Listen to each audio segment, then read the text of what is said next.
This way here. I know I said I was gonna build a saboteur budget setup, but haven't actually got around to it, and I haven't really got around to it because I went back to the mana miner, and I wanted to at least like really put effort into the making this work before I give up on it. There are some strategies that I've managed to, or rather I've been corrected on some things. So for one, like for example, like Locust Mines is actually really good for this. And I kind of like backtracked. You know, I thought it was really bad, and then after giving it a shot and actually playing it properly, it's actually really good. For Power Siphon especially, Power Siphon Locust Mines is like really nice. Not for Kinetic Blast though, unfortunately. It's only specifically good for Power Siphon because the Power Siphon overrides the base, like the downside of Locust Mines, right?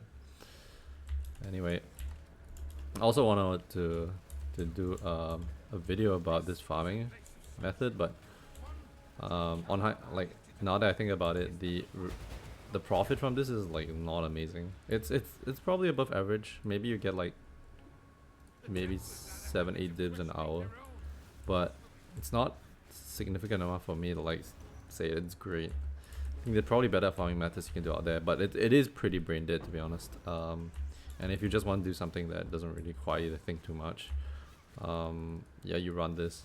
So basically this is a you're doing syndicates. You're basically spamming syndicates.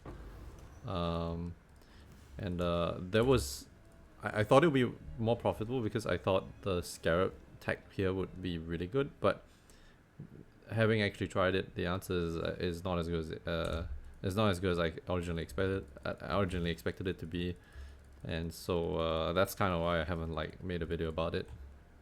But let me just talk to you about the tech so that you know. I spent about maybe 4 divines here, using 1 betrayal of intelligence, 1 reinforcements, and 2 perpetuation. So originally what I thought was the perpetuation scarabs could be affected by your Alice passives. So like you get it will block all the loud rubbish scarabs, and then it will also like upgrade to a higher less common varieties. Problem is the scarabs that drop from this are not affected by your Alice passives. So maybe they need to change this, but that is one big downside that I wasn't expecting. Because I kind of anticipated this to be like half the profit, and I expected the other half of profit to come from like Katarina kills for Veiled Orbs. So because this Scarab thing doesn't really work, I would say that maybe about 70-80% of the profit is actually unfortunately Katarina kills, which is a bit RNG, is very RNG based, because like you can go without like Veiled Orbs, like in 1 hour you can probably do 2 Katarinas, and you can just have really shitty luck and not get Veiled Orbs for like 2 hours in a row, and then suddenly you have like, I don't know, 2 Veiled Orbs an hour sort of thing. That's 40 dibs an hour, right? So it's a bit hard to recommend actually farming for this using this setup. But I mean, if you really like Syndicate and you like to just turn your brain off, because literally Syndicate, all you do is how to explain it? You just click buttons. I barely even read it. It's like quite automatic now. Yeah. Anyway, I did try another hand at the Power Siphon, or give Power Siphon another shot. I managed to get DPS to quite decent and consistent. Also managed to get oh nice. Also managed to get the build to a point where I'm kind of happy with it, somewhat. It has like 12, almost 12.5k energy shield at the moment. Probably can hit 13k by level 100.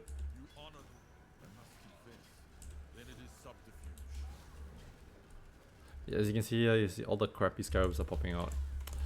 It's so sad. And I think the scarabs for this particular mechanic are weighted for the lower kinds, so you get like the shittier ones more often than you do get the good ones, which is a bit unfortunate. Yeah.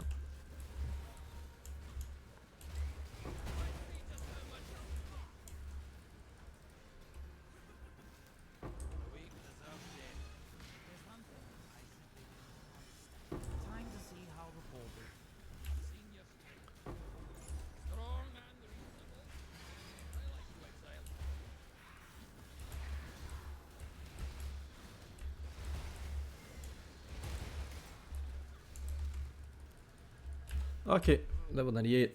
Let me talk to you about the build and what I've done so far. I have made a few upgrades here, so I bought a few things.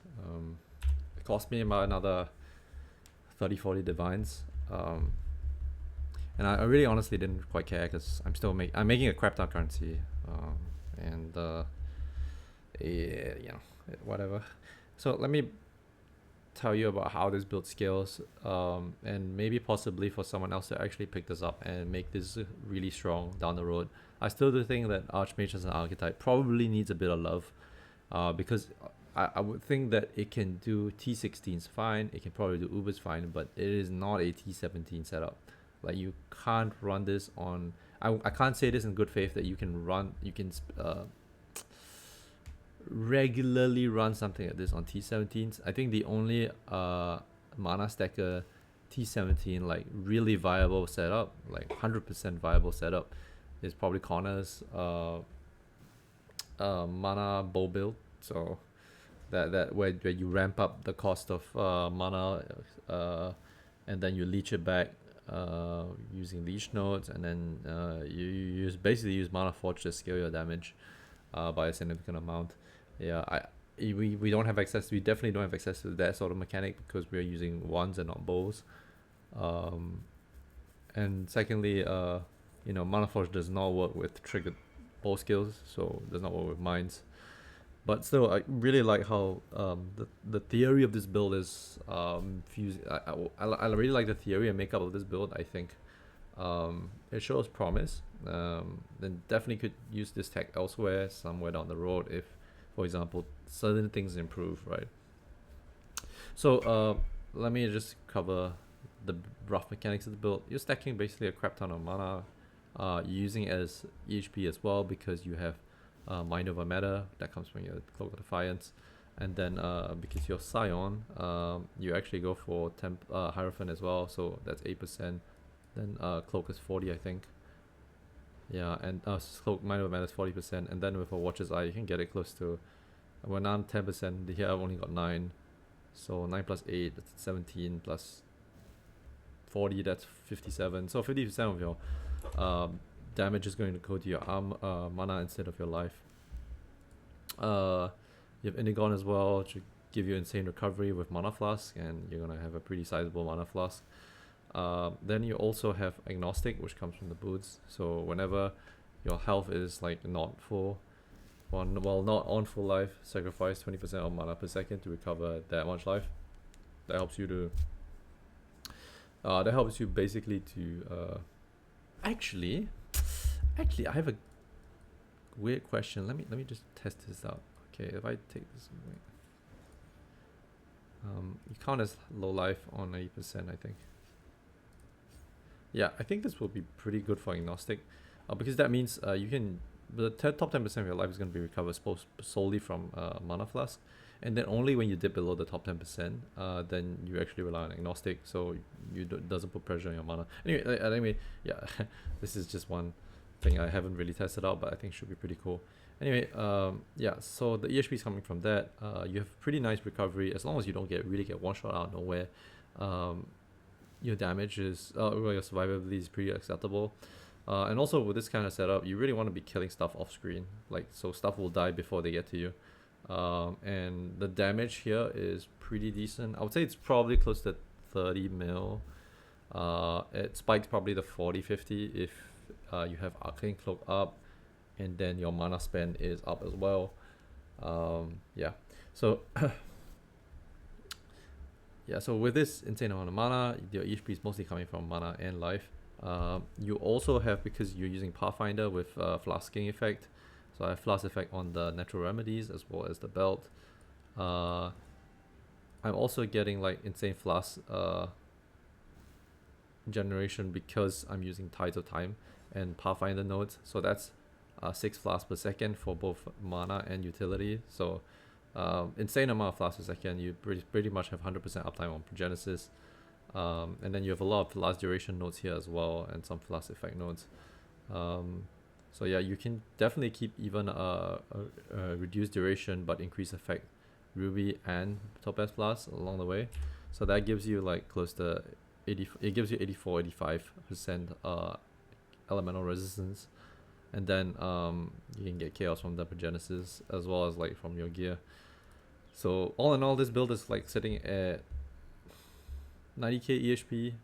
Fizz hit is unfortunately really low. There's no way to mitigate it. I don't have endurance charges. There's no Fizz taken as. So unfortunately, that is the thing that kills you. Yeah. So let's talk about damage and how this build scales damage. So defense is scaled with with high amounts of mana pool. It's scaled by flask effect and flask and permanent flask essentially. So how do we scale the damage? So damage is scaled mostly from mana, because with let's say 12k mana, power siphon of the Archmage is added lightning damage equal to 28% of maximum. So 28% of 12k is 12.3. Actually, I haven't calculated out. What's 28% times 12.3? That's 3.4. So you have like 3.4k base lightning damage. Really, really nice actually. And then you also have pretty sizable amount of percentage damage ramp from Endagon.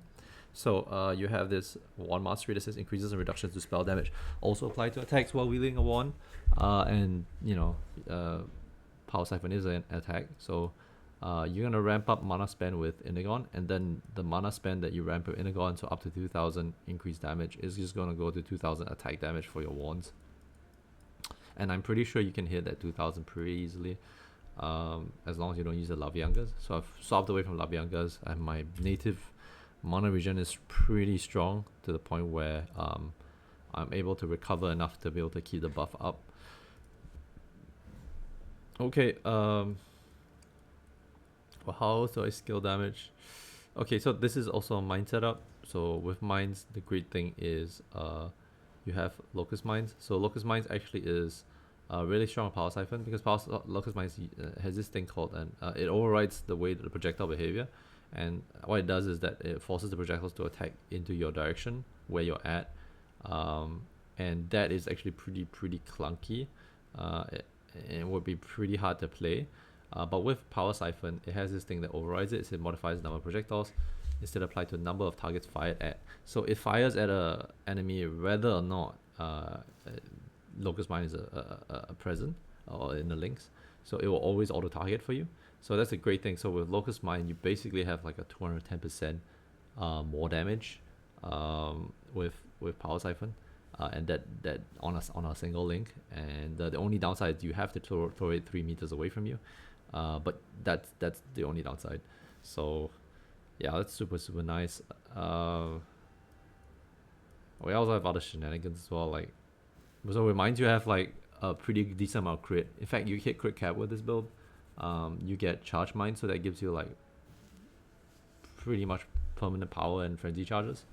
And then with all the nodes here, most of them, like, there are a lot of wand nodes and there are a lot of mine nodes that give to crit chance and crit multi. So you can get like 100% crit chance and about 600%, 550% crit multi or thereabouts. Yeah, that's pretty much how damage is generated. If you want to see as well, you have Arcane Club basically doing a mana cost ramp. It also gives you a pretty nice buff because it gives 7k buff, 7.7k. I can't remember what is the damage it gives. Okay, so 14%. So 14% of that is about probably 700. So you get about 700 flatlining like this. But it's mostly that just to start your ramp. So with Arcane Cloud, your cost will go up, and that so you look at this. Okay, so the cost of my mines goes up significantly, and then as I spam it, it will maintain the cost. Yeah. I also probably spend like Lightning Warp to move around, because you can like interspace them between your mine casts, and that gives you a pretty good mobility too. And that's pretty much how you just scale your damage. You can probably hit like 50 mil DPS with this. I just don't like the clunkiness, like even compared to the, what's it called again, the aura stacking champion that I played as well. That feels a lot less clunky than this, just because of how Locust Mines work. Yeah. On all, pretty okay build. It is a bit expensive, and for the cost, and I don't think this performance is justified. So this is the kind of thing where I say, like, I like the mechanics of this build. I just don't like the performance. I don't think it's great. I would think that you have a lot better builds out there you can play for this level of investment, and then do more content, because this can't really do like really insane content, like juiced content. You can probably do bosses, definitely, but not comfortably, right? Yeah. Anyway, moving on to other things. Saboteur will be the next build I play. Probably a very budget setup. I won't want to spend currency on it. I just want to test out a specific mechanic. And yeah, I'll probably go on to that. Oh, well, okay, one more thing. Do I have time? Yeah, I have time. So, last league I did a Bama Scion that uses Doomfletch. I know Previ's already kind of covered this. He's done his both the poison and the lightning arrow and the lightning version, lightning convert to chaos version of Bama. Okay, let me preface this. Doomfletch is vastly inferior to Voltaxic Rift in for Bama, and this was also applicable for last league as well. What happened was, so Doomfletch, you're pretty much only scaling bombarding. Prismatic clones don't really matter to you because they don't synergize very well with a Doomfletch setup. But with the Voltaxic Rift setup, Doomfletch with the Voltaxic Rift setup, Prismatic clones are really, really strong. In fact, Prismatic clones are probably about 60% of your single target, like especially with Previ's build. And the reason being for that is the Prismatic clones for Bama don't actually use the player elemental hit. So you have an elemental hit skill gem, correct? Yeah, the clones don't use that. They use a monster elemental hit. And that monster elemental hit is the same one as the enhanced Val Fallen elemental hit. If you've ever played, what was it? If you ever gotten hit by it, it has a very slow attack, right? It's a two-handed Val like corpse thing that it hits you with this really slow elemental hit. And if you've been unlucky enough to get hit by one, it nukes for about close to yeah, it pretty much wipes you, right? If you've been unlucky enough to get hit by it, it pretty much wipes you. And the reason for it is that the monster elemental hit has, I think, an insane additive damage, like percentage additive damage. So like whatever additive damage you add to it is multiplied by, I think, about a factor of 4 to 5. I can't remember. I don't know the exact details, but I would assume it's close to 4 to 5. And then the other reason why it's broken as fuck is because the monster elemental hit does not block chaos. So when it comes to elemental hit, right, it says you can only do damage of that selected type. So if let's say it selects cold, you can't do fire, you can't do lightning, you can't do chaos, you can't do physical. That's the player elemental hit version. The monster elemental hit version is bugged, I think. It doesn't have that behavior. What it does is it selects one element and just doesn't allow you to like do damage of another element, right? So you can still do chaos, and you can probably still do fizz, but I think the problem is for fizz on that is that you have 100% fizz converted to some other element. So yeah, that rules fizz out. So that only leaves chaos as something you can kind of abuse with this. And so what Previ's doing is he's taking the insane lightning damage. He's just basically scaling a crap ton of lightning damage and converting it all to chaos. And the prismatic clones have, because of the 500% multiplier, is letting him do like an insane amount of damage for Bama. Alright.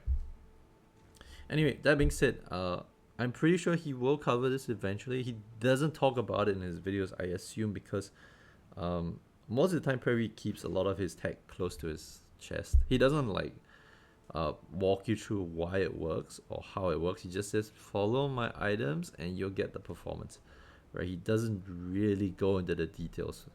I'm a little different in a sense. I for me, I think build making is I prefer it to be a more democratic process. Even if I like to specifically focus and specialize on a specific build, I don't think it's like ideal for me to like to keep everything about that build, to myself. Mainly because I'm a bit different of a player. I don't like playing the same build twice. So once I'm done with the build, I'm happy to leave with all the tech, and you can go and figure it out for another league whether or not it works. I don't want to be the one telling you whether or not it works in another league or not. That's just not my style of content creation. But yeah, he does keep things a little close to his chest. Anyway, so now that you know a bit more about that Bama thing, uh, I'll give you my 2 cents on how Bama this patch. And I'll be honest, I kind of expected it to not perform, and it didn't perform. So, yeah. I think Bama is great for having damage. The problem is, I think T17s as a content is not about damage. It's mostly about tankiness and survivability. And that's kind of the reason why that Flamewood Totem Chieftain shit is so good, is because it doesn't do insane damage. It pretty much just does 50 mil at cap. Like, if you proc it constantly, it's 50 mil. And if you don't proc constantly, it's like 20, 30 mil. But what's important about it is, like, it literally sits in T17 maps and doesn't die. So, like, I can just spawn in on a juice T17 and stand in the middle of a pack of mobs and not die, because armor mechanics with Unbreakable and armor applying to chaos is like really stupid broken. And then Fizz taken as elements also really stupid and broken. So yeah, so the HP is really important in the T17 maps, way more important than damage. Yeah, I'm also surprised about one more thing. So one more thing happened in the league itself that I thought was pretty cool. I've always wanted to play a Holy Relic build, and with the recent change so far, I looked at it, I was like, oh wow, 3 Holy Relics, that's cool. The problem was, I didn't know POB was bugged, because I whenever I POB'd it, always came down, always capped out at around 10 mil damage per Holy Relic. Like, when I looked at it, I was like, 10 mil damage per Holy Relic? That kind of sucks. So even if you were to give me another additional Holy Relic, that would be about 30 mil. And I was like, for 30 mil and that kind of investment, I'm not so keen about it. And it turns out that, according to Archmage, that's not true. POB just doesn't reflect the correct damage of the Holy Relic itself, probably because it doesn't compute cooldown reductions, and then doesn't compute a multiplier from cooldown reductions. But now that I've seen it, I kind of regret. I should have actually played a build that had Holy Relics in it. But I had some ideas, and I really wanted to try a poison-based Holy Relic, because, I've looked at this chest for wait, no, I don't have it here. It's on my league character. Let me go back to my league character. I've always looked at this particular item and said, I really want to make a build around this, but I haven't actually gotten to it, because I haven't really found a decent minion with that would make sense here, right? So that would be this chest here. Let me go to the... Okay, yeah, this one. So minions have a 60% chance to poison enemies on hit. Normally, you're kind of forced into using what's it called again? What's that thing? United in Dream. So the sword to give you poison chance. I was thinking to myself, is there possible to do a budget setup where I use this? So I did POB like Herald Agony, I did POB Holy Relics, and I always felt like it kind of fell short, and almost always because the chest armor is really competitive for minions. You have like Covenant, for example, and then the flat Chaos scaling is just too good even for poison, so never actually got to it. Yeah, but now that I know Holy Relics is, I don't know, maybe 2 to 3 times more the POB damage, maybe I'll be inclined to test it out and try it. Maybe next league, we'll see. But now that it's popular, I think, I'll probably be locked out of it. You know what I mean? I don't play fast enough or efficient enough to be able to afford things fast. I tend to just play builds that, go under the radar and then allow me to scale well without other people competing with me for gear. Okay, what's next? I guess I'm actually off work for about another is it a month or so. So I took time off to take care of my kid, and now that she's started schooling, you know, I've gotten a lot more free time, and it'll last until like end May or something. So, you know, I have two choices here. I can like keep making content, although PoE is kind of dragging at this point, you know, and I also really want to play Dragon's Dogma. But yeah, I can still continue to make content, but I'll probably like, it'll be less frequent, yeah. I still really enjoy like playing my Chieftain Totem stuff, because you know it's fun to just walk into T70s and like not care, like, oh wow, my build can do this. Yeah, that's fun. So yeah, I'll probably just play on and off. Next plan will be probably the Sabo, the play the budget Sabo, and then see if I can take it like if I can make decent performance out of it. My guess is that it will do 20 mil DPS, another like 8 divs, or 10 divs. That's my hope. But still, like, you know, as I said, damage is not the thing in this patch. Is about its survivability. Yeah. Anyway, yeah. I hope see you guys around. Hope you enjoyed this video, even though it was a bit long with it. Well, peace. I'm out. Bye.